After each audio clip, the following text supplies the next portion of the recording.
हमारे चैनल में आपका बहुत बहुत स्वागत है। आज हम मोटिवेशनल विचार में बात करेंगे बाप बेटे की कहानी पर। आइए सुनते हैं इस कहानी को। एक लेखक था। वह कहानियाँ और उपन्यास लिखता था और उन कहानियों को बेचकर किसी तरह अपना गुजारा करता था। कुछ समय बाद उसकी शादी हुई और उसके एक बेटा हुआ और पढ़ाई लिखाई करते हुए बड़ा हुआ।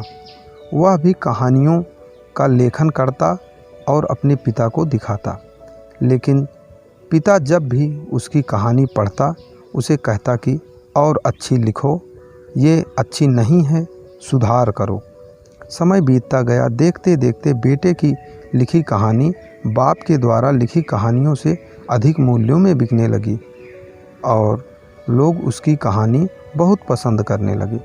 हमेशा की तरह एक दिन बेटे ने एक कहानी लिखी और पिता को दिखाने ले गया। पिता ने देखा और कमियों को बताया।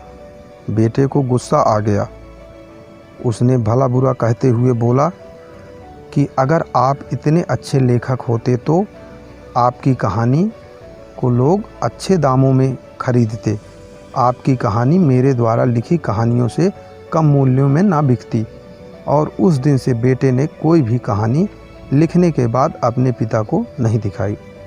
समय बीतता गया और बेटे की कहानी बिकना बंद हो गई और वह निराश रहने लगा। फिर वह एक दिन अपने पिता के पास गया और बोला, पिताजी, जब से आप मेरी कहानी में कमियां निकालना बंद कर दिए तब से मेरी कहानी को कोई भी पसंद नहीं करता है।